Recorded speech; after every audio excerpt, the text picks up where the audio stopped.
हम लोग साइंस में भी पढ़ाई कर रहे हैं क्या, प्रकाश के अपवर्तन। और प्रकाश के अपवर्तन जो है ये बताइएगा भौतिकी का कौन सा चैप्टर है, तो दूसरा चैप्टर है ना। और इसमें मैंने आपको कल के क्लास में सिखाया था माध्यम के बारे में। माध्यम किसे कहते हैं, माध्यम कितने प्रकार के होता है। और फिर हम लोगों ने देखा था कि प्रकाश जब एक माध्यम से दूसरे माध्यम में जाता है तो इसी बात को हम लोग क्या कहते हैं, प्रकाश के अपवर्तन कहते हैं, है ना। यानी प्रकाश के अपवर्तन की परिभाषा हम लोग दिए थे क्या, कि प्रकाश जब एक माध्यम से दूसरे माध्यम में जाता है तो अपने पहले वाले रास्ते से क्या होता है, मुड़ जाता है। और इसी घटना को हम लोग क्या बोलते हैं, प्रकाश का अपवर्तन कहते हैं। ये नहीं बताए थे। अच्छा, ये भी सिखाए थे कि बताओ कि प्रकाश जब सघन माध्यम से विरल माध्यम में जाता है तो क्या होता है, सघन से विरल में जाता है तो क्या होता है, अभिलंब से दूर हट जाता है। अभिलंब से क्या हो जाता है, दूर हट जाता है। और उसके बाद दूसरा हम लोगों ने सीखा था कि प्रकाश जब विरल माध्यम से सघन माध्यम में जाता है तो क्या होता है, अभिलंब की ओर झुक जाता है। ये न सीखे हुए कि अभिलंब की ओर क्या होता है, झुक जाता है। अब ध्यान दीजिएगा, उसके बाद हम बताए थे आपको प्रकाश के अपवर्तन की व्याख्या। और उसमें हम लोगों ने सीखा है क्या, क्या बताइए। तो सबसे पहले उसमें देखा है कि आपतित किरण किसे कहते हैं, परिभाषित कर सकते हो क्या, दो माध्यमों को अलग करने वाली सतह पर पड़ने वाली किरण को क्या कहते हैं, आपतित किरण कहते हैं। अब बताओ, उसके बाद हमने सिखाया आपको कि आपतन बिंदु किसे कहेंगे, आपतन बिंदु तो क्या कहेंगे, दो माध्यमों को अलग करने वाली सतह पर, सतह के जिस बिंदु पर आपतित किरण आकर क्या होती है, मिलती है, उसे हम लोग क्या कहते हैं, आपतन बिंदु कहते हैं। और उसके बाद बताइए अभिलंब किसे कहेंगे, तो आपतन बिंदु पर खींचे गए लंब को अभिलंब कहते हैं। अच्छा, अभिलंब कहाँ पे खींचा जाता है, आपतन बिंदु पर। यह आपतन बिंदु कहाँ पर रहता है, सतह पर। तो अभिलंब सतह से कितना डिग्री का कोण बनाता है, 90 डिग्री कोण बनाता है। यानी सीखे हुए हैं। चलिए ध्यान सुनिएगा। उसके बाद हम लोगों ने सीखा कि अपवर्तित किरण किसे कहेंगे, तो दूसरे माध्यम में मुड़ कर जाने वाली किरण को अपवर्तित किरण कहते हैं। ये नहीं जानते हैं। उसके बाद बताइएगा कि आपतन कोण किसे कहेंगे, तो आपतित किरण और अभिलंब के बीच बनने वाले कोण को आपतन कोण कहते हैं। आपतन कोण क्या चीज से सूचित करते हैं। और उसके बाद बताइए अपवर्तन कोण किसे कहते हैं, तो अपवर्तित किरण और अभिलंब के बीच, क्या, अपवर्तित किरण और अभिलंब के बीच बनने वाले कोण को अपवर्तन कोण कहते हैं।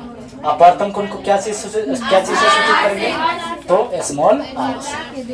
अब ध्यान से सुनिए, आज हम लोग इसमें सीखेंगे उसके आगे, ध्यान सुनिए, प्रकाश के चाल के बारे में। हम लोग जानते हैं कि माध्यम क्या होता है कि सबसे पहले सबसे ऊपर चले जाइए, है ना, यानी चांद, सूरज या जो भी वायुमंडल से बाहर चले जाओ तो वहां पे क्या हो जाता है, निर्वात। वायुमंडल में आ जाइए, हवा में आ जाइए, या हवा माध्यम हो जाएगा। उसके बाद जल माध्यम होता है, उसके बाद कांच माध्यम होता है। और मैंने आपको सिखाया था कि सघन या विरल जो है, हम लोग दो माध्यमों के बीच की तुलना करते हैं, है ना। सघन या विरल माध्यम जो है वो क्या होता है, दो माध्यमों के बीच का तुलना होता है कि हम लोग दो माध्यम में बता पाते हैं कि कौन सा सघन कौन सा विरल होगा, है ना। यही चीजें सीखे हुए हैं। अब हम लोग यहाँ पे समझने वाले हैं, ध्यान से सुनिएगा। हम लोग समझने वाले हैं कि कौन कौन से माध्यम में प्रकाश की चाल कैसे कैसे होता है, ठीक है ना। तो प्रकाश की चाल जो है ना, एक लाइन याद रखना है हुआ, ध्यान सुनिए।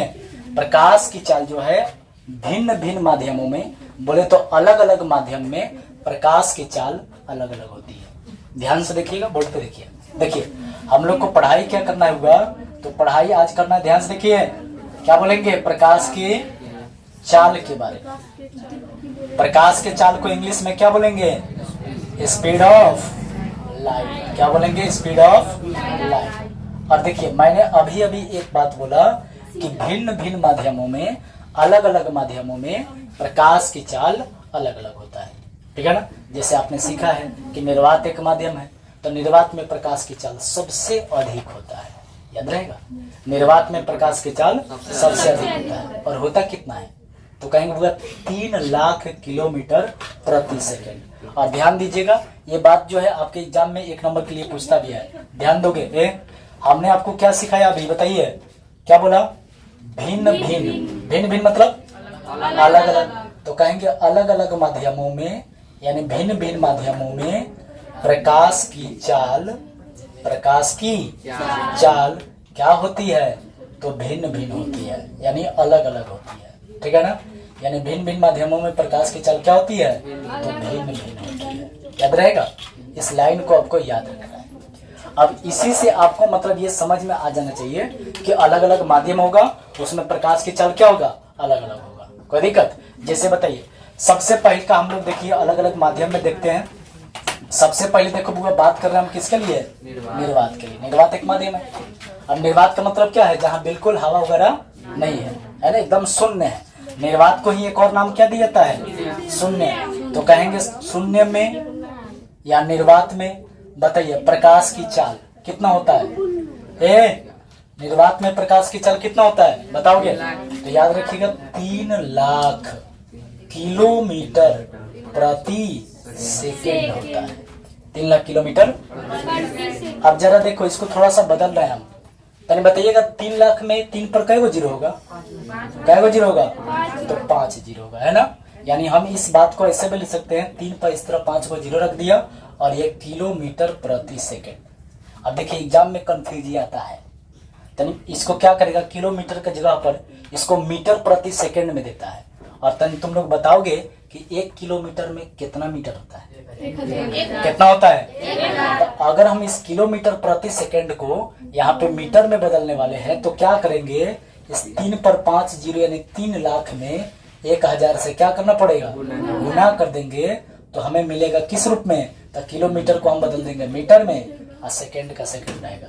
यानी अब देखिए कि 3 पर कितने जीरो बनेंगे, 3 पर कितना जीरो बनेगा, कै जीरो बनेगा, अरे बोल के बताओ कितना बनेगा। देखो कितना हुआ, 2 4 6 7 8 को मिलेगा, है ना। यानी 3 पर 8 जीरो इतना मीटर प्रति सेकेंड होगा।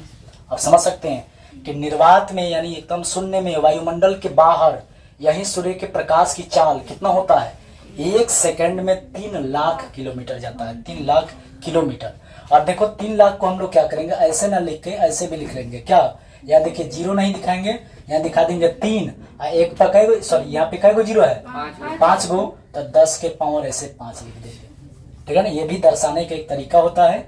और ये लिख देंगे किलोमीटर प्रति सेकेंड, कोई दिक्कत? इसी तरह देखिए यहाँ पे हम लोग इसको मीटर में बदले हैं, तो बताओ 3 पर कै गो जीरो आ गया, तो तुम लोग बताओ कि इसको हम लोग कैसे लिख सकते हैं, तो 3 गुना 10 के पावर कितना लिख दें, तो जितना जीरो है उतना पावर बैठा दो, तो 10 के पावर 8 मीटर प्रति सेकेंड। अब देखिए आपके एग्जाम में पूछता है, ध्यान रखिएगा क्या पूछेगा, तो कहेगा कि बताइए निर्वात में प्रकाश की चाल कितना होता है। तो इसमें से कोई भी तरीका से लिख सकता है। कौन कौन तरीके से लिख सकता है, तो इस तरीके से, नहीं तो ऐसे, नहीं तो ऐसे, बस है। हम लोग कैलकुलेशन किया, इसको सॉल्व किया, मतलब नहीं इसको हल किया।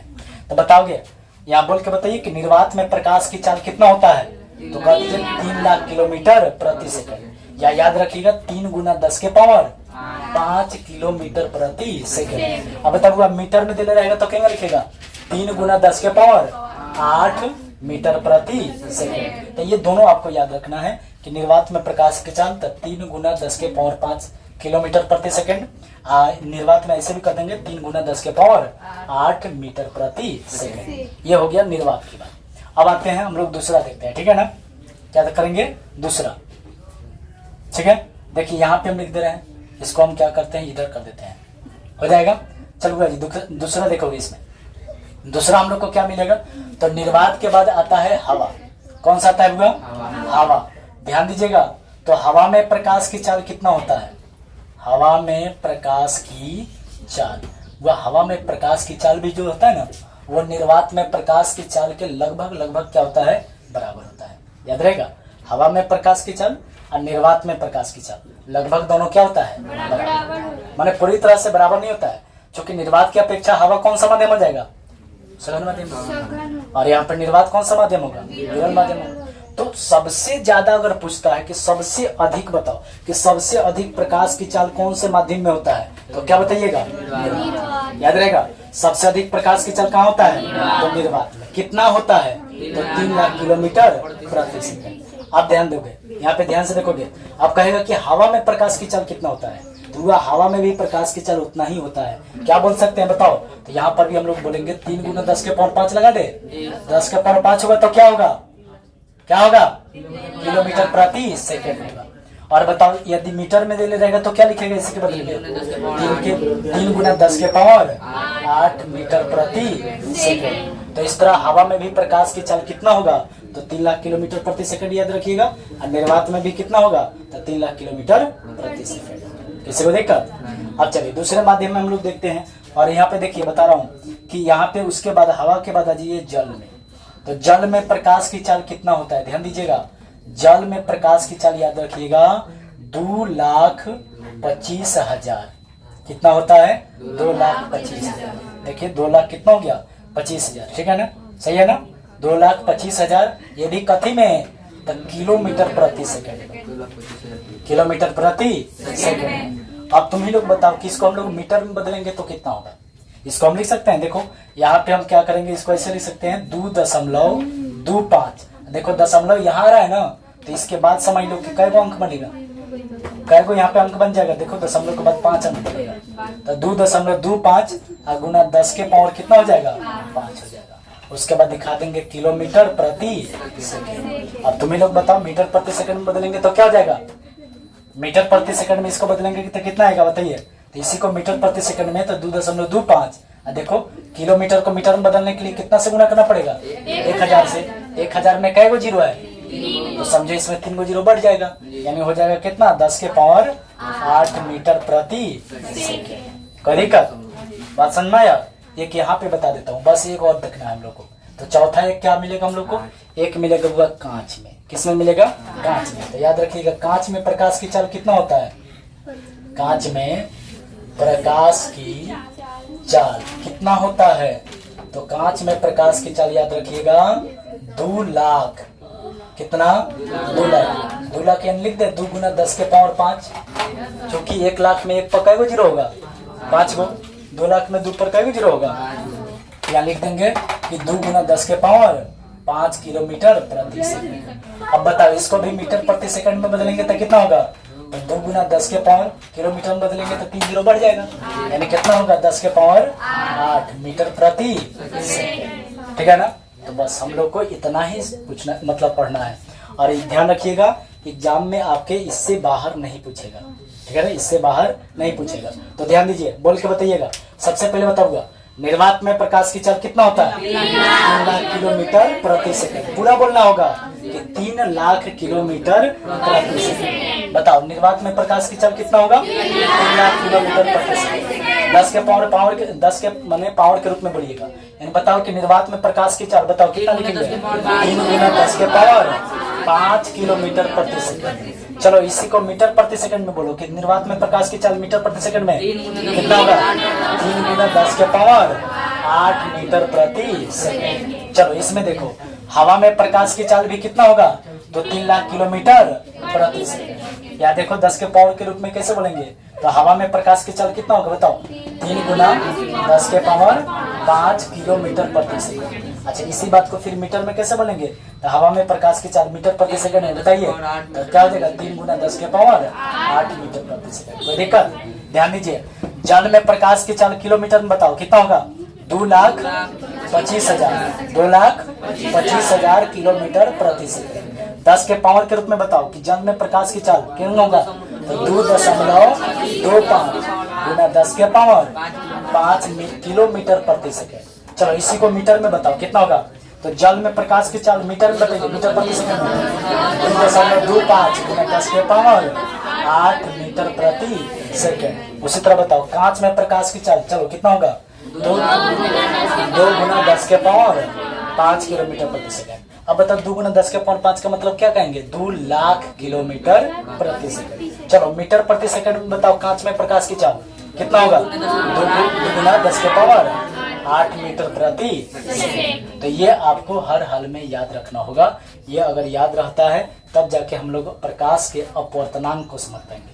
यानी अपवर्तनांक क्या होता है इसके बारे में इसके आगे हम लोग पढ़ाई करेंगे। ठीक है, चलिए इसको लिख लीजिए।